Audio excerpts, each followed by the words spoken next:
we're going. Dale Comstock, Joe Tedeye, 2 American Warriors.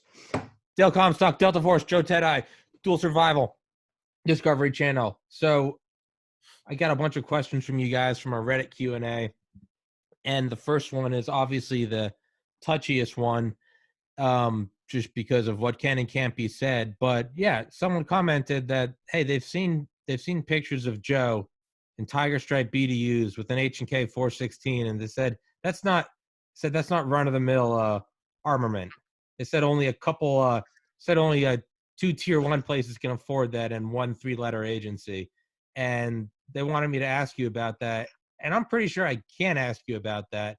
It's colloquially OGA, but is there anything you guys can comment on that, or is it I'd have to tell you? Well, I've been asked that question dozens of times on interviews, and I'm going to give the same answer that I've given every single time. And that is because of moral and ethical and legal reasons. I will never divulge the government agency that I worked for or Dale worked for because of that. And there's other reasons too, the compartmentalization, the way the organization works, and all kinds of other things. But yeah, there's pictures of me online that of me in Tiger Stripes and carrying an H&K 416, and we carried other weapons too. But here's what I'll just tell you about the unit. It was first off, I didn't even have the proper clearance when I first was approached. I only had a secret clearance. So to be there, you had a SCI, which is a top secret special compartmentalized information, and you had to pass a polygraph. And for what I was told when I was actually talking to the recruiter, he's like, don't get excited because 50% of the people that actually take the polygraph don't even pass. So think about that. If you have 100 guys that you're looking at, now you got 50, and you're only halfway down the road, not even halfway, and you just took a polygraph and lost half of them. So, and it's not like you can call an 800 number and say, hey, I want to turn in my resume for, for this organization and for this particular unit. It doesn't work that way. You got to be vetted, invited, and then again, I went through a long process. I'm sure Dale already had a TSSCI being where he came from, but I didn't. So I had to go through a 6-month clearance process. And then there's other gates you have to go through, and I'm not going to get into all that stuff. And then I had to go to a 6-month OTC, an operator course. And actually we graduated 4 guys. 4. To give you an idea how small the unit is. It's very small. And you guys are, but they're taking from Delta and DevGru. They're taking from there and only graduating 4. Yeah, I mean, their primary recruiting ground was obviously the tier 1 units, and because you've got a lot of experienced guys out there. I mean, look at Dale's resume; it's pretty hard to beat. Those are the kind of guys you want as you climb up that ladder of that soft. You got your regular vanilla, special forces units, your vanilla SEAL team guys, and you got your tier 1 units, and then you got the unit Dale and I served in, and they want experienced guys. If I'm not mistaken, I think they wanted a minimum of 10 years. In a soft unit. That was like their minimum requirement, and then other stuff. But anyway, man, it was a great check the block for me. I got to do some really, really cool missions that I would have never thought in a million years in my soft career I'd ever get a chance to do. But that particular unit, they do some pretty they do some cool shit. Yeah. That's all I'm gonna say. Dale, you want to take this ball right now? Yeah.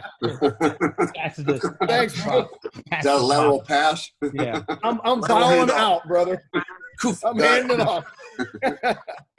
No, again, there's things we just can't talk about. There's no certain organizations we can't speak of as far as affiliations and things like that. As maybe some of you out there know that are listening, maybe you don't know, you can easily, Google Dale Comstock, Yemen, for example, and you're going to find a lot of news articles out there that have come up about my mercenary work, real mercenary work, not contractor work, not working for Blackwater, literally working for foreign militaries. So, and I've done that, and I've worked with, there's guys out there that I've worked with. I'll say that, I work with the Legionnaires. and others. And even those guys, you know, I don't talk too much. I won't identify them because their countries are different than the U.S. For example, you know, the countries that some of these guys came from, they could actually be prosecuted for being mercenaries, even though they may live abroad in other countries. Why didn't I get prosecuted? Because it's actually not illegal to be a mercenary in the United States, as long as the country that you're working for is in line with the U.S., you know, is basically friends with the U.S. government. And it says it right on the State Department website as well. So I don't do anything illegal like that, but I have worked as a foreign mercenary. You know, basically, you know, this whole soldier of fortune thing, going out and using my skills and applying them to help foreign friendly countries fight the global war on terrorism. And so there's a lot of organizations out there that are, you know, this particular one. In fact, I can name it all because the, you know, the heads of the business, I'll say it that way, came out and, you know, they revealed everything. You know, the Spear Operations Group is who I work for. And you know, it is basically a company that specializes in mercenary, you know, international mercenary work.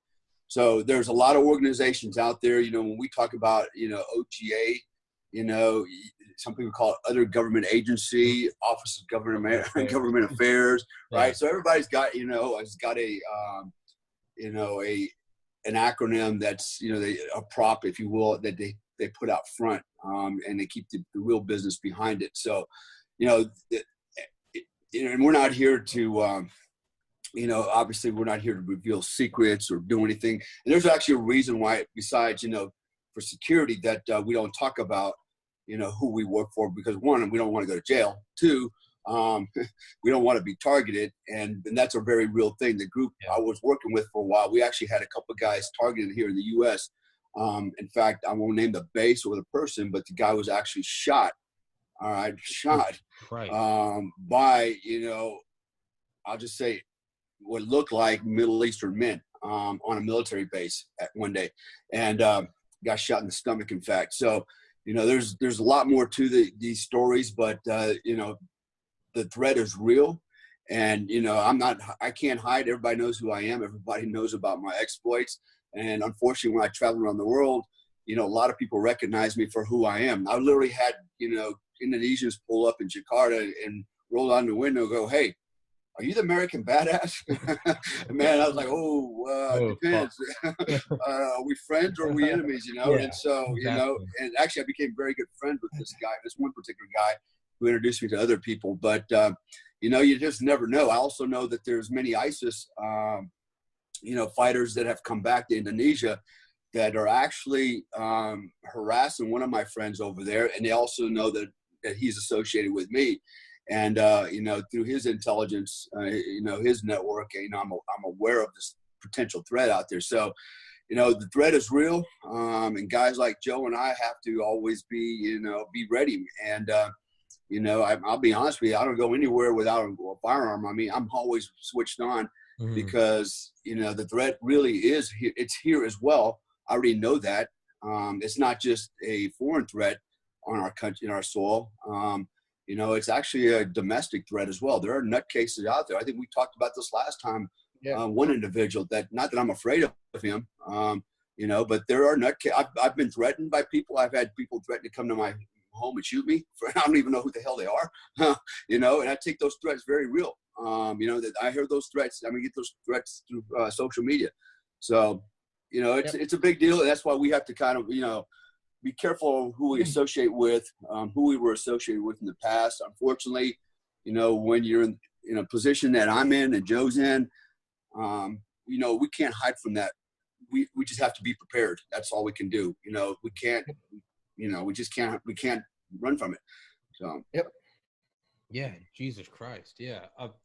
You got to think other countries have to have the equivalent of the unit you guys are in. Not competent equivalent, but in terms of organization or hierarchy, you got to imagine they probably have their own, and who else would they want to target but our own? Right. Yeah. Well, you know what's funny is because, you know, you're right. And so every country's got this capability, and, you know, regardless of, you know, what kind it is. But, you know, we travel around the world as Americans, training, you know, friendly foreign nations on a lot of our tactics and techniques and procedures, right, to develop them, thinking that, you know, we're force multiplying our defense, so to speak, by training our allies. But, you know, a lot of these allies are not really our allies, you know, and these allies a lot of times are training our enemies. I'll give an example. In Jordan, for example, in Amman, there's a place called Casotech that the U.S. government paid for, a multi-million-dollar training facility. I mean, I've never seen anything like this for the Americans anywhere. But this place was just mind-boggling. I mean, it had everything from, you know, Airbus, you know, mock-ups. I mean, actual Airbus aircraft, you know, on hydraulics. It had, you know, obstacle course. It actually had small urban villages, and you know, for urban training. I can go on all day long with the you know, the apparatus, the training apparatus this place had. It was state of the art, and our government, our tax dollars paid for this. And guess who they were training? This was set up to train people, you know, soldiers from Africa, from all over the Middle East. It wasn't there to train Americans. It was open to everybody. And they actually had Americans, I know because I was working with a company to bid on the contract. They actually had Americans there as instructors training these other people, you know?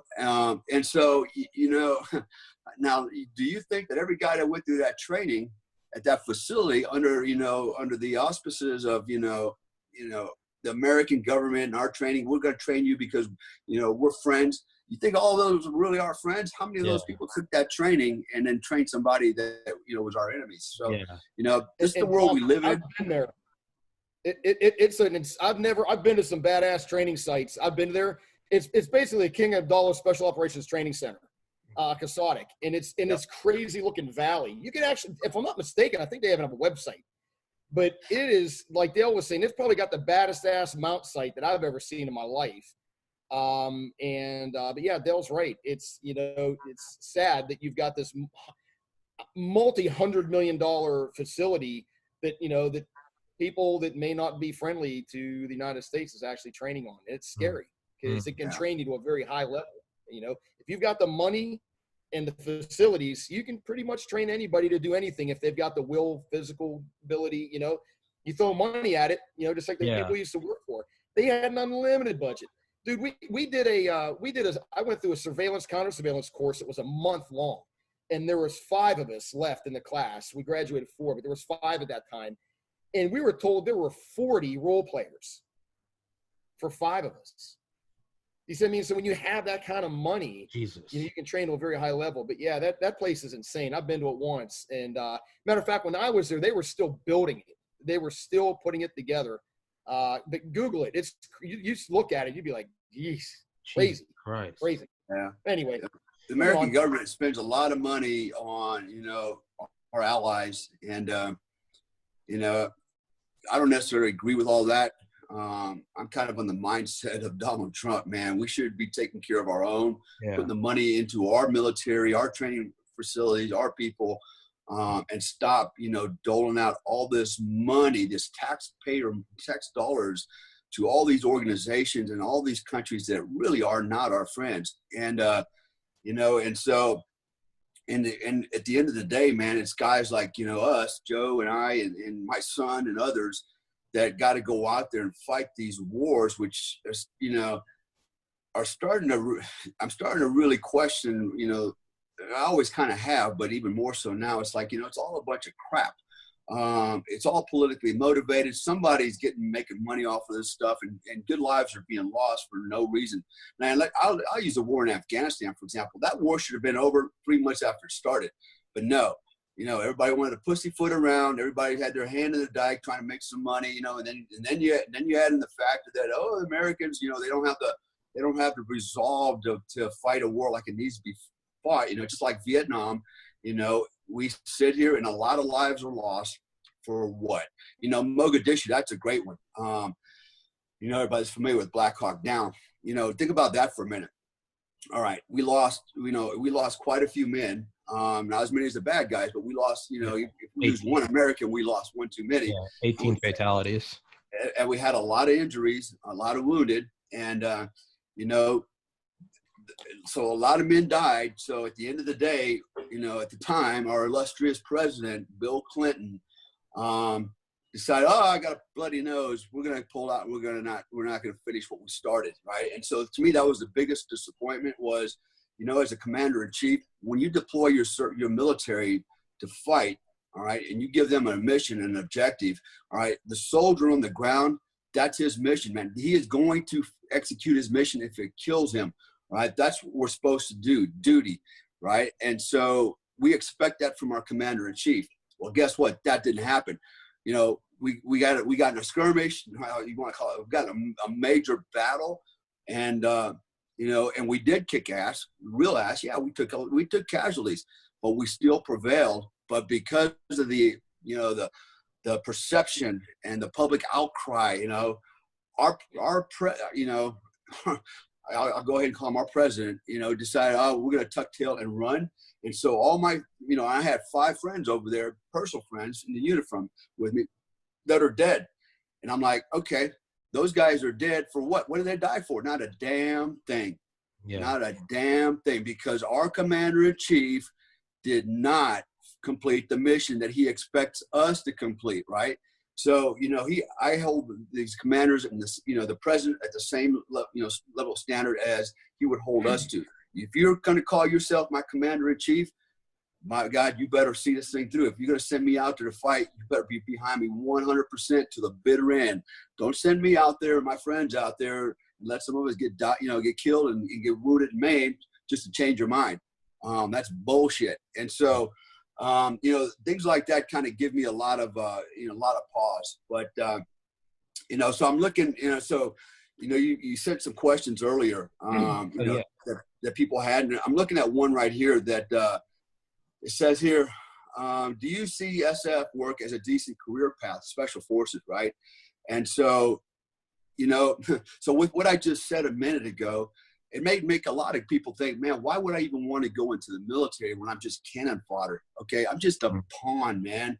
I'm a bullet trap for the politicians, right? And that sounds really bad coming from a guy like me, I guess. But, you know, I guess with age and experience, you start, you know, in education, you start to realize, wait a minute, you know, this is a bunch of crap. And and I just cited an example of Mogadishu, okay, where good men died.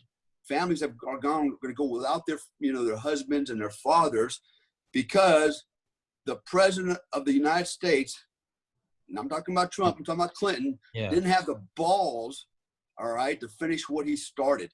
Okay, and that's just one of many examples. I'll use Desert Storm. Okay, what do we do there? All right, we pounded the shit out of the Iraqis in Kuwait. And then because, oh, you know, everybody's, oh my God, please don't hurt the bad men anymore. You know, we pull back. And I can remember standing in the field when we got the word that the war was over, and we're like, how is that possible? You know, and you know, we didn't finish the job, and of course, you know, it all came down to, you know, well, that's not what, you know, that's what, you know, Joe and Jane America want. They want us to quit and be nice to the bad man, you know, and let him go home and leave him alone. And I remember standing there telling my team, I said, you know what, this war ain't over. It's over today. I said, but our sons will be back to fight it. Mm-hmm. I guarantee you our sons will come back and have to come back and finish it. It'll get even worse. And ma'am, I was right. It happened. Here we go. We got to come back because we didn't finish the job the first time. You know, how many more lives died unnecessarily because, and I'll blame the American people for that too, by the way. You know, the politicians, okay, they're the decision makers, but they're influenced by the American people. Okay. And they're worried about, you know, their job and perception and all this crap. Mm-hmm. And so they kind of, you know, they succumb to the whim of the public. And when you have all these people out there pissing and moaning about don't hurt the bad man, even though he hurt us, and he was very bad to other people, we're going to be the nice guy. What they don't realize is, you know what, that old adage, nice guys finish last. Sometimes they don't finish at all. And here we go, right? We lost a lot of good men because the public at the time, every guy out there said, a girl out there said, no, we shouldn't fight the war. We should stop. Okay, you got blood on your hands. You got blood on your hands, okay? And so it's same thing with Mogadishu. When you don't let the soldiers do their job and finish the mission, you cost them innocent lives. You basically have risked their lives. You've cost them their lives. You've cost their families their livelihoods. We can go on all day long about this narrative, but going back to the question, do you see SF has a decent career path. Absolutely, right? So, and there's a lot of benefits to that. So kind of getting off my little rant here about the evils of war and dumb people. Keep going. Awesome. The SF is a great career path because you're going to, actually military service is a great career path. I don't care what you do in the military, right? It's the best show in town for a lot of different reasons. You're going to learn a lot of things that the college is never going to teach you. You're not going to learn in civilian life. In fact, when you come out of the military, you're going to be light years ahead of the civilian. You're going to come from a culture that's way above the civilian culture, way above it, man. I put a post on Facebook yesterday about one of my buddies. He's locally here. He's a black guy. He's a former, Army guy, former medic. He's got combat experience. We're really good friends. And, we go out quite a bit and hang out and have beers and we get along really well. And the reason we get along really well is because we have we share the same culture. We came from the same culture. We didn't start in that culture. Actually, I did. I grew up in the military. My father was in the Army. He didn't, but nonetheless, we shared this culture, and these ideas and these experiences and this brotherhood that, allows us to thrive in the civilian world. And we realize, what? The Army has the Army green is actually different shade or different hues of, light and dark colors, man. There's no color in the Army. And anybody that's been in the military with, I think if you're honest about it, you'll say, look, man, I'm not going to say racism doesn't exist, but nowhere even close to what's going on in the civilian world. The military culture is, the integrity, the honor, the honesty, the camaraderie, the civility is light years ahead of the civilian world, light years ahead of it, and that's why I always recommend everybody do some time in the military, and get your minds right. But special forces, yeah, it's the way to go. I would highly recommend it because you're going to learn a lot of job skills that, believe it or not, you're going to go, how are special forces Green Beret job skills going to help me in the civilian role? That was my question, right? Because I'm pretty good at pulling trigger, but I don't know where I'm going to need that. Actually, it has allowed me to do a whole lot of things. That mindset, the training I got as a Green Beret has allowed me to build 3 companies. 4 companies, including the one Joe and I have now, Tier 1 Performance Coaching. So we're in our 4th company. I'm in my 4th company, and I had 2 home-based businesses, right? So what I learned in the military allowed me to thrive in the civilian world, and it's priceless. I mean, no college degree, no college education can replace what the military has taught me. Yeah. Hey, so I'm looking at these questions too. Damn, Dale, you get diarrhea of the mouth, dude. Yeah, God almighty. That was only 18 freaking minutes. Hey, Jesus you guys Christ. can just get off the show, go shopping for like an hour or something, come back. Yeah. Oh my God, man. That was wonderful, man. Well, because I always fucking go on rant. I enjoyed sitting back. I could have ran around the block and went to the gym and come back, and Dale was still talking. All right, well, beat him. Fire a question off to me, man. Let's hear something. I actually have one right here that I'm looking at. Somebody was asking. Huh? You never ask. Hey, you never ask. Do you have a question? You always ask. Do you have a question pertaining to this subject? I did that one in the non-commissioned officers course. I said, as part of my test, does anybody have any questions? And then of course, some jackass, yes, sir. When was the last time you had sex? I'm like, come on,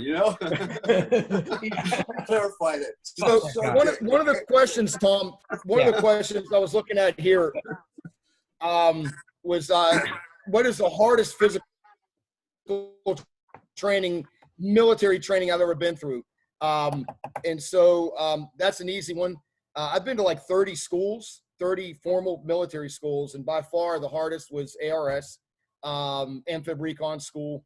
I went through it right when I got into Second Force, but actually I had to go through four months of RIP, the Recon Indoctrination Platoon. But what sucked is I got to Second Force in the summer, and my ARS class didn't start until winter. So, and at that time, ARS, which I think they call ARC now, that's where you got your 0321 MOS, kind of like going through BUDS for the Navy. This was like the qualification to get your 0321 recon qualification. So it was in a place called Fort Story, Virginia. And I'm going to boil it way down, dude. It sucked. It was in the winter. You're swimming in the fucking Chesapeake Bay, in the winter, twice a day, up to like 3 or 4 miles. I think our longest swim was 4 miles. You're swimming with a freaking chicken vest on, BDUs, and you're towing a rucksack. So you're carrying a rucksack, and then when you get out of the water, you know, you actually swam down the coastline, got out of the water. The instructors are sitting there drinking coffee. Oh, you want to quit? You want to quit? Blah, blah, blah. And then you got to run back to the starting line with this heavy ass rucksack on that you've been in the water, you know, for 2 or 3 hours swimming. So anyway, it was this freezing ass cold, miserable school. It just sucked. Very Spartan compound, a few Quonset huts, you know, some telephone poles, pull-up bars, and it was right on the beach. And that's all you need to torture somebody is sand, cold water, and a telephone pole, and welcome to hell. So that was the hardest physical school I ever went to. But remember, every school's different. Some are mentally hard. Some are, you know, technically hard, where you have to, do like dive physics and go through the dive tables and all that stuff, where 1 second and the whole thing's wrong. Yeah. So, but yeah, that was definitely the hardest physical school for me, by far. I mean, yeah, the Q course was hard. Yeah, a lot of rucking. You know, same with SFAS, a lot of rucking.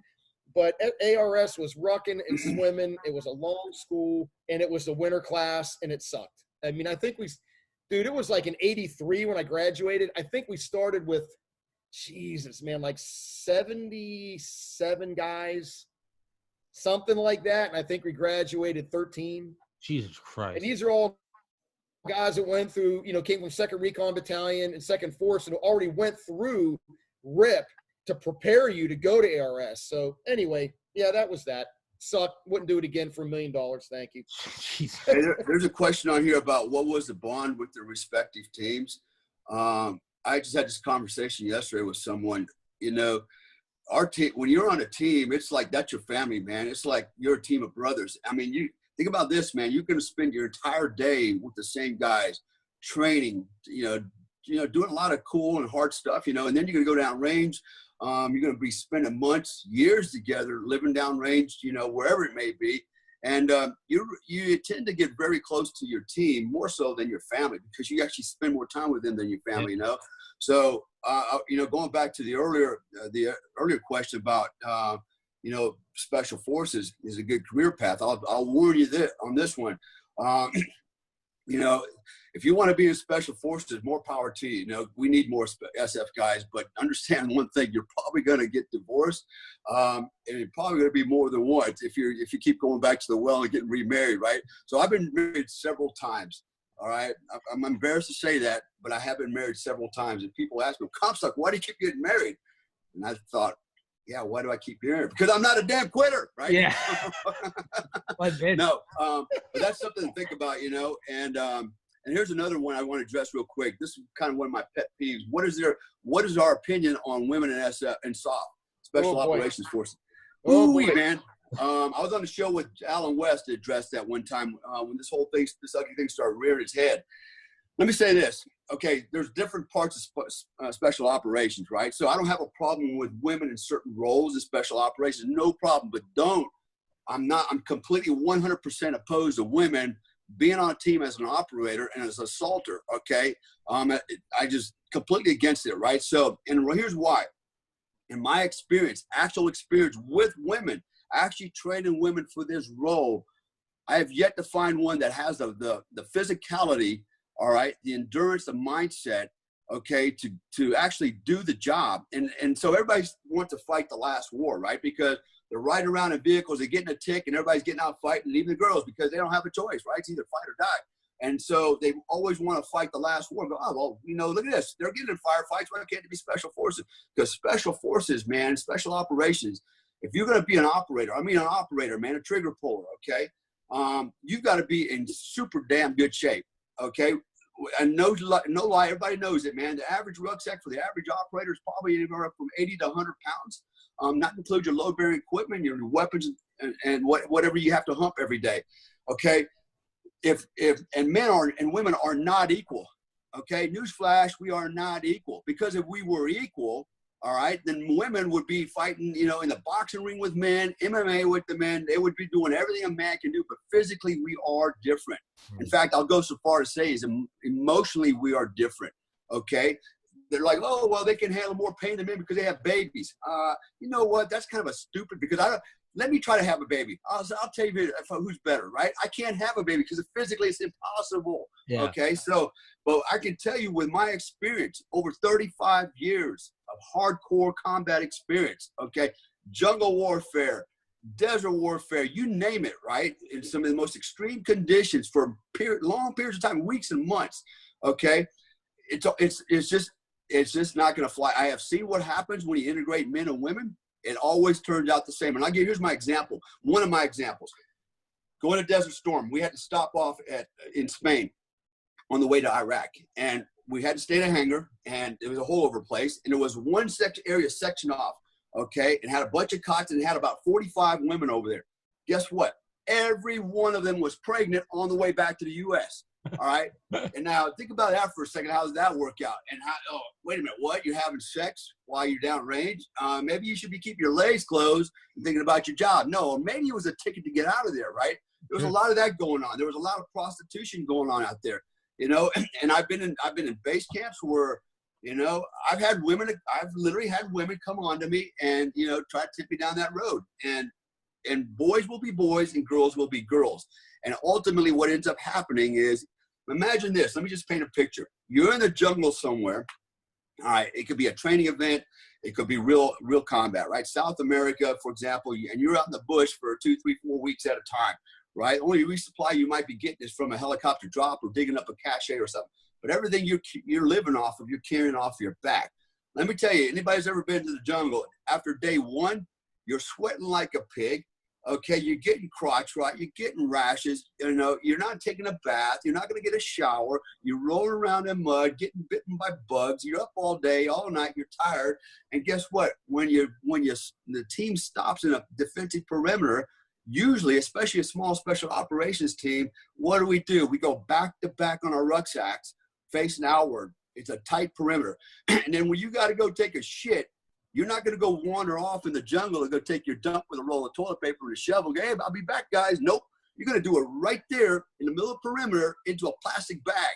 Yeah. For everybody to enjoy, because that's what you do, right? Because it's you know, that's what you do, man. It's all about, you know, not revealing yourself, not revealing your presence, you know, trying to keep a low key. If you're a special operations team, you are not an infantry company, a rifle company. You know, okay, you can't afford to be compromised. Okay, especially if you're moving to an objective. I mean, you talk about guys in Vietnam that have done this kind of stuff. Okay, the LRPs particularly, you know, the special forces. There's some things that happen on a team that have to happen for everybody's security. What do you think is going to happen when you got a woman out there? Okay, probably after the first day, I'm not going to want nothing to do with it anyways, because everybody's going to smell like crap and she's going to look like shit. But, you know, after about 2 weeks, it's like, okay, well, you know, the hormones start setting in. It's like everything starts looking good, right? Yeah. So you know, Dale's right. Dale's right. Ahead, I think there is a place for women in special operations. But I agree with Dale as well, as far as being an assaulter and getting in a stack and doing direct action kind of stuff. I just don't see that. Now, I know some studly women. As a matter of fact, if I'm not mistaken, I think 2 or 3 women have graduated from Ranger School, okay?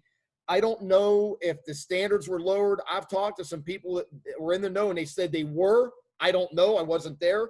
But, hey, if you can make the standard, good on you. But to put them in a team with men, you got a bunch of raging type A male and probably a raging type A female. How's that going to work? How is that possibly going to work? Yeah. And guys are naturally going to worry about the woman anyway, more so than their other teammates, because that's what men do. I think, look, it's crazy as it sounds. Look, if the military leadership wants to have, you know, women in SEAL teams and SF, you know what, form an all-female team or something. You know what I mean? Like, if that is what they have to do, put 12 women on a team and let them go do their thing. But do not integrate men and women in direct action type missions. That is just not, that's not going to fly. That's not going to fly. And I do know some studly women. I know women that can PT circles around me, but that's only part of it. Yeah. I did a show one time with Alan West, and we had this very conversation, and, you know, after I said the same thing I just said now, you know, I love women. But we all know our place. I can't do certain things women can do, nor do I want to. Everybody has their gender roles, right? And I'm not into political correctness. I don't care about PC. I don't care about your feelings. Okay, I'm just being realistic. And here's why I'm being realistic, especially now. I have a son in special forces. I don't want my son to get killed, okay, because someone on the team is underpowered. I don't want my son to get killed because somebody just didn't have the power to pick him up and carry him off the battlefield, okay, or carry their own equipment. There's these are all factors that, I had all kinds of civilian dudes, never spent a day in the military, throw me under bus, and call me all kinds of names because you hate women, you're an evil man, It's like, man, all right, first of all, if you've never been in the military, especially if you've never been in special operations, you need to shut the up, right? Because look, you have no more business telling me about my profession than I do telling brain surgeon, hey, you should be prescribing aspirin for this, and not doing that, right? I'm way out of school right now, and same with them. I've been there and done that. I've done the hard time. I've done the hard work. I was alert. Okay, as a Green Beret, as a Delta Force operator, I've been a mercenary, and I've done other stuff that Joe and I talked about earlier, right? I know what it's like to carry heavy loads for long periods of times, under stress, with a lot of injuries. And dude, try carrying. You know how many guys it takes to carry one dude that's down? 4 minimum. And you're not going to go very far with you. It ain't like on the movies. Dead weight sucks. Yeah, exactly. So, there's my little rant on that one. Next question. Joe, you got it. Give us an easy one, Tom. Jesus. Well, hey, I sent you all the questions so that you could choose which ones, because I'm picking. I'm going down the list here, man. Yeah, hold on. Let me look. Okay, what about this one? What are their thoughts on the quote-unquote botched raid in Venezuela that recently went down? Oh man. Oh yeah. I don't know a lot about it, but what I do know about it, a former Green Beret, I guess, and some guys went down there with some mercenary types to try to unseat the president. Is that the one you're talking about, Tom? That's what the question says. I personally don't know. Yeah, that's the only one I know about. That's the only one I know about, and it was recent. Former Green Beret, goes down there and they try to unseat the president. I don't know a lot of details about it. I just know it went south. Oh, I actually have personal insight on it. Okay, so I'm gonna just say I have some personal insight on it. Okay. And I'll leave it at that. I know what that whole deal was, how this whole thing played out for the most part, and how it should have played out, and it didn't. So everything I'm getting this from a very reliable source. Okay, remember what I told you, what I did earlier. These guys were way outside their skill set on many, many levels. They got a great idea that, good idea. Ferry started flying around and they got all hyped up on it and they went down and ran. So here's my thoughts on that, right? So every time I've done any kind of work like this, you better have an out. You better have an out. And you got to realize one thing. Nobody's coming to get you out. There's no big mill to back you up. There's no JMOW for medical support. You're not going to have gunships. You're on your own. And if you're on your own, you better have a plan to get out, unless you're planning on just letting yourself die on the street. So in this case, get captured. That was a dude. He should have had an escape plan, and they didn't have one. I'm going to tell you right now, those dudes are going to get exploited in a bad way. And the other thing they did is they were not sanctioned. They're not sanctioned by the government in any kind of way. And probably the only reason the U.S. government wants to get them back, because one, it's an embarrassment. Two, it's a political thing. How dare we, abandon, Americans in another country, even though they're dumbasses. And three, when you go there and do that kind of work, you need to know that you might as well have a plan to either escape or fight trying. But, they got caught in broad daylight in a boat. What in the hell were they thinking? Unarmed on top of everything else, man. And so they had a shitty plan. I had a plan. It was nothing like that kind of plan. Let me just put it that way. I think, these guys were amateurs. They might have been SF. I don't even know if they were full-time. Regular SF. I think they were 10th group or something like that. But the inside story I got, they were not prepared for this. The planning sucked. And, they went about the wrong. I'm not trying to judge them. Look, there's a lot of money. I was on a project worth $880 million. I jumped right on that sucker. Why wouldn't you, right? I don't know what this one was worth, but, if it was even somewhere close to that, I'd have done it, Yeah. I can't say I blame them. I just think their plan probably sucked. And I always went into these operations with the mindset that, I'm not going to get rolled up.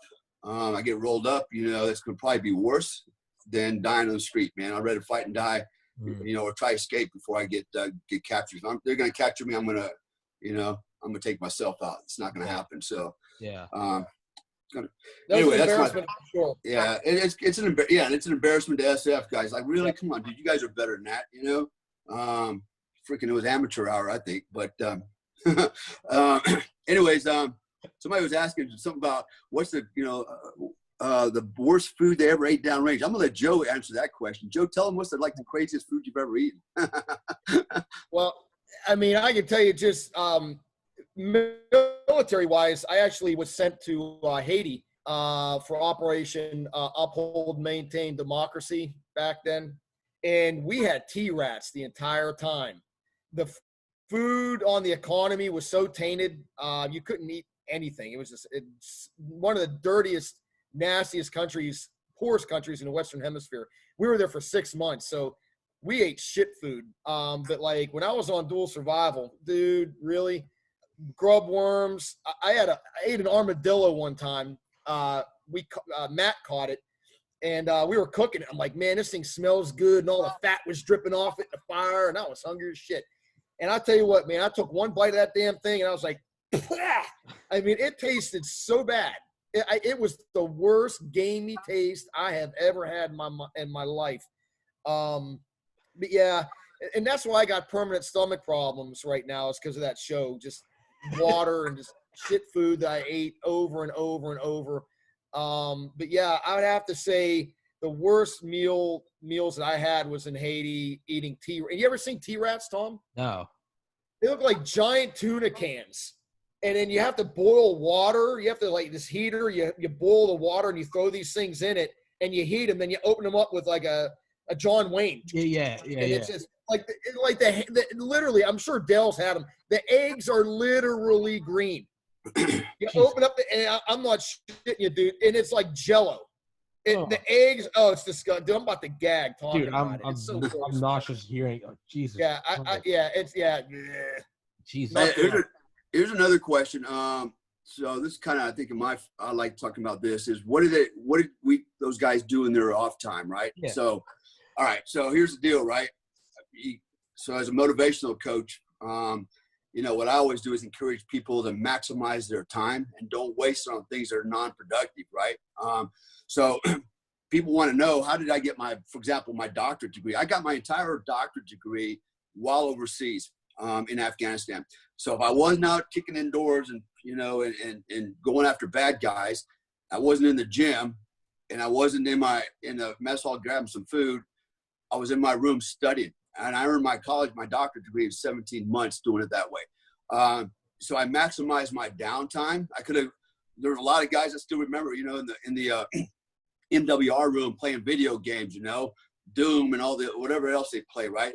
And they were getting drunk and playing video games. I thought, man, what a waste of time. That time I decided I'd take that time for myself and make better myself for me and my family in my career down the road. So maximize your time, because you only get a finite amount of time. Okay. And you don't know what that amount of time is. It could end almost like that.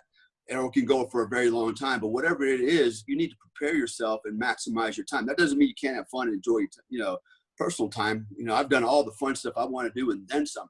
And actually I'm doing more of it now because, I sucked it up a little bit earlier on in life, and did the hard time then so that I could have more fun time now, and I'm actually enjoying life. I don't know if we talked about this, but, I live in Bali, Indonesia. How cool is that, right? Yeah. My business in Indonesia. I wake up in an exotic place with exotic women, seeing, living in an exotica, man. It's I'm living the dream because I did the work up front, and now I'm literally living a dream, so to speak. So maximize your downtime, if you're listening to me out there. And then, what do you have to say about that, Joe? I don't want to keep running my mouth, man. Yeah, no, I agree. I say this all the time. We're here for a blink of an eye. Tomorrow's not promised. Yeah. Yesterday's over. You only have today. Yeah. And I like today, it was a great day for me. The gym's reopened here and I went and worked out. So, my day is, training, physical fitness, hitting the gym, swimming, keeping my body strong, my mind strong, and reading. I do a lot of reading. Like I'm sitting here right now, and every time I'm out here, I'm reading this book right now. And everything's a learning. It's called One Mission. Anyway, but anyway, yeah, great. It's by Chris Russell. General McChrystal was his. He was actually General McChrystal's 2IC. But anyway, yeah, I mean, I can't just sit. I have got to be doing something perpetually. Yeah. I don't watch TV. I watch the news a little. I may watch a movie every now and then, but that for me is a complete lack of time and misuse of time. And Dale and I talk about this in our coaching. Is if you're sitting there playing Xbox for 8 hours a day, think about like Dale. Look at Dale. I mean, he's got his doctorate because he put time and effort downrange in a combat zone and got his doctorate. I mean, that's a perfect example of using your time wisely. But it's so sad because a lot of people don't. Okay? Now, how do y'all do that with your coaching, Tier 1 performance? It sounds great and awesome hearing it from, just alpha spec ops guys like yourselves, but to someone like me or any other Joe Schmo, it's, like you almost expect this super awesome, positive professional time management from guys like y'all, because it's how you operate. That's the only reason you can do what you do and do what you did. But to just the average Joe listening, like me or my friends, what I mean, I know you can't give it away because that's y'all's company, but what's something that you can tell them with Tier 1 performance coaching, how to utilize your time? Because you're right, 8 hours of video games. I mean, dude, in 1 week, I mean, just a Monday through Friday, that's 40 hours. I mean, how quickly does that add up to 10,000? 10,000 is what's taken to master a talent. You could become a master in something. Exactly. Yeah. Tom, you know what it is, Tom? And Dale will tell you this too. It's all mindset. You've got to get it in your mind to change your way of thinking. And for those people that come home and play their video games, they got to get out of that mindset. People that come home and sit there in front of the TV and watch TV for 6 hours, they got to get out of that mindset. You got to break it and reset it. And we do that through a very proprietary fashion, which is, psychosocial engineering. And Dale is an expert at this stuff. I know about it, but Dale's, he's got his doctorate in natural health and stuff, and he knows his stuff cold. But in my opinion, and we'll get Dale's here in a second, that's what you just got to change your mindset. If you're happy doing what you're doing day after day after day after day, then keep doing it. Yeah. That is literally the form of insanity. Is a technical definition is doing the same thing over and over and expecting a different, result. Yeah. You're not. So you got to change your mindset. That's not hard to do if you are given the proper tools. And Dale and I give people the proper tools, and we've got a lot of success stories. I think that that's all it is, and wanting to do it. You want to do it. If you don't want to do it, you're not going to do it anyway. But anyway, Dale, what are your thoughts? Yeah, it's so to Joe's point, right? If you want to change your performance in life, right, and you have certain goals that you want to achieve, you have to change your mind. And it's not just a matter of, okay, I changed my mind, I'm going to do this, right? So this is where we kind of separate ourselves from the herd. As Joe mentioned, psychosoma engineering, which is really a form of mind-body engineering. Think of it as a wheel with 3 spokes on it, okay? And those 3 spokes all have to be the same length. They have to be equal. All right, in order for that wheel to be round and roll properly. And so we break it down into this triad, right? Which is one is the body, right? So taking care of your body, it's the vessel that carries the brain, okay? If your body ain't right, your mind's not going to be right. And too often people dismiss the physicality of life, like, well, I don't need to work out. I need to work, I got to do this. I got to take care of the family. But they don't understand that the importance of taking care of your body. There's a lot of things we're going to go into when we talk about the body.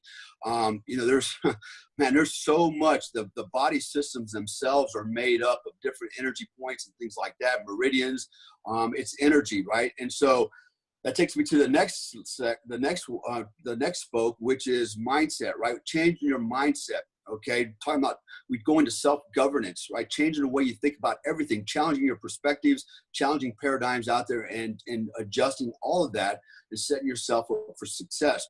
It's not enough to go, I'm gonna do this. I changed my mind. I am going to do this, right? There's so much more to willpower. In fact, Emil Koo, the founder of autogenic conditioning, said when willpower and imagination are in conflict, imagination always will. I don't care how much willpower you have. If you don't have the imagination, you'll never meet your goals. In fact, only 2% of the population can do that. The third part is the third spoke on this wheel is what we call the ether, right? It's frequency. It has nothing to do with the spirit, right? Blah, blah, blah, the Holy Spirit, cheerleader spirit. No, we talk about frequency. We actually talk about energy, okay? Real energy. I mean, EMF type energy, right? Electromagnetic frequency type energy. So that's the third part, which is tied to the first two spokes, right? They all have to be congruent. And usually, almost always, in fact, the 98% of the population that does not self-actualize, does not realize their dreams, becomes this person like me, for example, living in Bali and enjoying life. The reason they don't hit that they become one of the 2% is because those spokes are not at the same length. Okay, and that wheel's all jacked up and they're bumping down the road and they're going all over the place, but in a straight line to the objective. Jeremy Betham, he's an 1800 philosopher. He said that, and he's the father of what we call utilitarianism. But basically, what he says is this: human beings, we would rather pursue pleasure and avoid pain in everything that we do in life, right? So it's much harder to actually bear down and burn the midnight oil and study than it is to go to bed and go to sleep or play a video game, right? It's a lot easier to go combat and do combat operations, go to the gym, eat, and then play video games rather than going to your room and round out your day with 3 or 4 hours in the books trying to better yourself, right? That's painful. Okay. Yeah.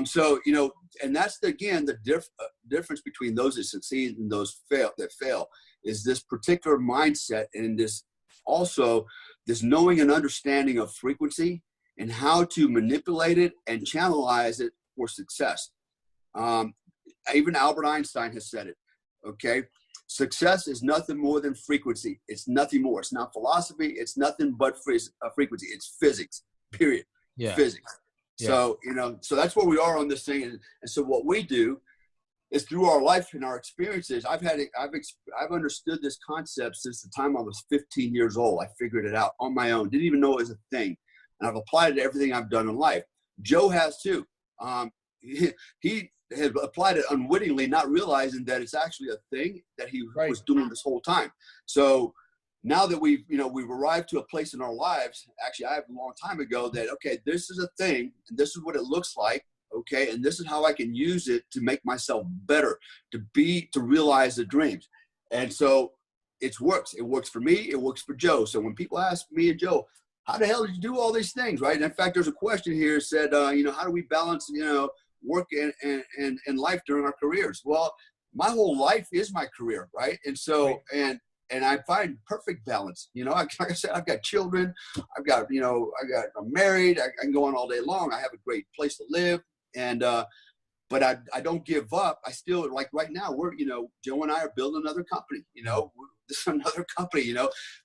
And it's not even work for me and Joe. That's the great part about it. It's not even work. It's like a labor of love. We're having a good time doing cool stuff and making money at it and building a company. Yeah. Right? Yeah. We've changed our frequency. We've changed our mindset so that we're working on a level and operating on a level that we want to be on. That's comfortable. Okay. It's pleasurable. There's no pain, right? But we're producing. We're the top 2%. Yeah. And we can teach everybody else how to do that. If you want to learn, we have a process for doing that. In fact, tonight, by the way, starting tonight for the next 3 nights, we're having a 1-hour seminar, free seminar every night. You go to our website and you can see the link on there for that. You can join our webinar and listen to what we're putting out. We're going to be talking about exactly these concepts that I just mentioned here a minute ago. So it's free. Join it, come and learn something, and who knows where this will take you. Might change your whole life. Oh yeah. Tom, I know all this is true. Here's the very simple way to explain this where this isn't bullshit. Have you ever been in a group of people or around a certain person? You didn't know them, maybe never even spoke to them, but you're just getting this weird vibe off of them. It's energy, brother.